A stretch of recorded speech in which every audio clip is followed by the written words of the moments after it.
Assalamualaikum warahmatullahi wabarakatuh.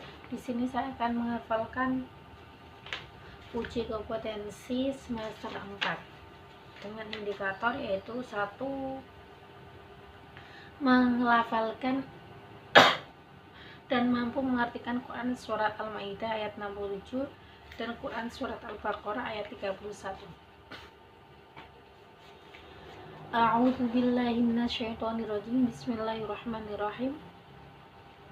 Ya ayyuhar rasulu baligh ma unzila ilaika min rabbik wa illam taf'al fama ballaghta risalatah wallahu ya'asumuka minan nas innallaha la yahdil qaumal kafirin. Yang artinya, wahai Rasul, sampaikanlah apa yang diturunkan Tuhanmu kepadamu. Jika tidak engkau lakukan apa yang diberitakan itu, berarti engkau tidak menyampaikan amanatnya, dan Allah memelihara engkau dari gangguan manusia. Sungguh Allah tidak memberi petunjuk. Tadinya yaitu Quran surat Al-Maidah ayat 67. Wa 'allama adama asma'a kullaha thumma 'aradahum 'alal malaikati faqala anbi'uni bi asma'i haula'i in kuntum shadiqin. Yang artinya, dan diajarkan kepada Adam nama-nama benda yang semuanya kemudian dia perlihatkan kepada para malaikat. Saya berfirman, sebutkan padaku nama semua benda ini jika kamu yang benar. Selanjutnya itu melafalkan, hafal, dan mampu mengartikan hadis tentang metode dan media. Hadis, metode, dan media.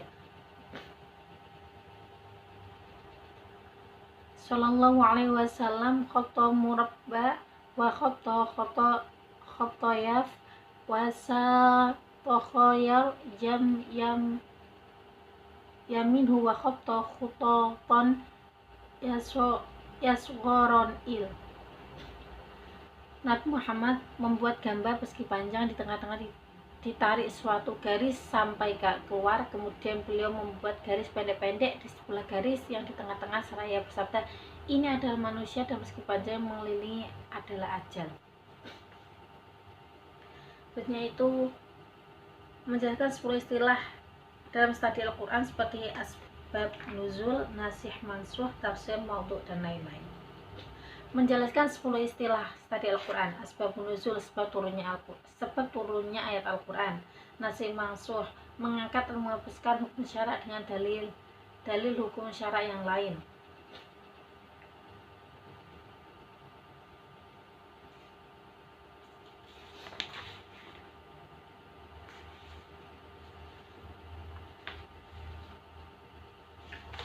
Terus tafsir maudhu, metode yang tempuh seorang musafir dengan cara menghimpun seluruh ayat Al-Quran yang berbicara tentang suatu masalah. Tema maudhu secara mengarah kepada suatu pengertian dan satu tujuan. Fawatus suwar, yaitu beberapa pembuka dari surah-surah Al-Quran, beberapa macam-macam awalan dari surah Al-Quran. Qiraat adalah bentuk jamak dari qiraah, yaitu artinya bacaan. Qasas artinya yaitu ilmu yang bahas kisah-kisah, yaitu jejak Nabi Muhammad, jejak umat dan Nabi terdahulu. Tafsir muqarrar,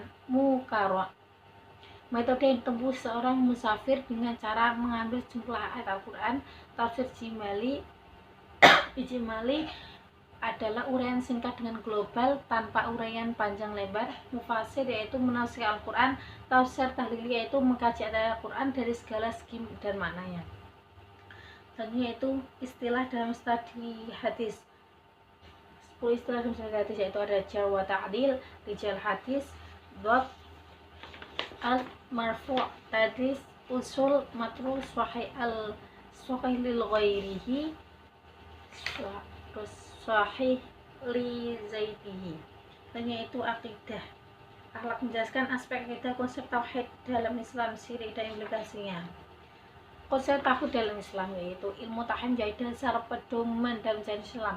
Ilmu inilah yang akan membantu manusia dalam menerapkan akidah keagamaan melalui dalil atau aturan yang jelas. Dalam itu, orang yang mampu menerapkan arti tauhid dengan baik dalam kehidupan maka akan menjadi individu yang ikhlas dalam menerima setiap ketentuan Allah. Syirik dan implikasinya yaitu dalam kehidupan, syirik adalah i'tikad ataupun perbuatan yang menyamakan suatu selain Allah dan disyarat kepada Allah dalam hal rububiyah dan uluhiyah. Fungsi dan serta hubungan dengan ilmu-ilmu lain. Ilmu membahas tentang dengan dasar pokok, pandangan lebih luas, tinjauan dan memberi sikap toleran, memberi keyakinan dan mendalam serta landasan kuat, sedangkan fikih membahas soal furu' atau cabang.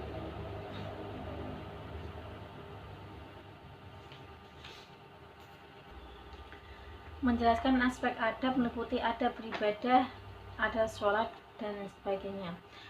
Aspek adab, ada adab sholat yaitu bersujud memakai pakaian yang suci dan juga dilakukan di tempat yang suci dari hadas dan najis, mukena yang bagus dan tidak ada najisnya, melaksanakan rukun dengan tertib dan sesuai dengan ajaran yang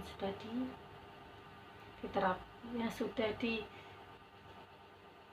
diterapkan, baca Al-Quran bersungguh-sungguh, memelihara tajwid, berwudu, mulut dalam keadaan bersih, berpakaian bersih, menghadap kiblat, niat lillahi ta'ala, diawali dengan bacaan ta'awudz dan basmalah. Ada berdoa yaitu menghadap kiblat dengan suara yang lembut, menadahkan tangan, menundukkan kepala, khusyuk, yakin akan dikabulkan. Ada kepada orang tua yaitu tidak membantah jika diperintah, tidak berkata kasar, tidak membentak, dan selalu melakukan apa yang sudah dinasihatkan. Ada kepada saudara, teman tetangga, sudah bersikap baik, kasih sayang, saling tolong menolong, juga ini saling menghormati dan juga menghargai. Ada kepada binatang, ada kepada berarti kita harus menyayangi suatu binatang itu. Kenapa? Karena binatang juga ada ciptaan Allah dan juga sama makhluk hidup. Artinya kita harus saling mencintai, saling ya, intinya dengan ya merawat, memberi makan dan sebagainya. Hikmah kisah Nabi. Ini yang selanjutnya itu indikator selanjutnya itu menjelaskan hikmah tentang kisah Nabi. Nabi Sulaiman dan umatnya, Nabi Sulaiman dengan ilmu dan kekayaannya akhirnya tidak pernah sombong dan atau berpaling pada Allah, selalu bersyukur atas nikmatnya yang diterima dan diterima dari Allah. Ashabul Kahfi, muda-muda yang taat pada Allah meskipun dalam ancaman apapun, mereka bersembunyi di sebuah gua dan tertidur, tidak menyangka ia tidur sampai pada waktu yang lama. Nabi Yunus dan Nabi Ayub memberikan hikmah bahwa Allah lah yang mampu memberikan pertolongan, bersabar kepada ujian dan tidak berasa atas rahmatnya. Kisah Abu Bakar yaitu mencoba menengahi persediaan, beliau mencoba memberikan penengah untuk mengatasi suatu masalahan. Kisah Umar dan kepercayaan pada rakyatnya, Utsman dan kesederhanaan meskipun banyak harta, Ali bin Abi Thalib kisahnya selalu menolong orang lain bahkan pada saat dirinya sendiri kesusahan.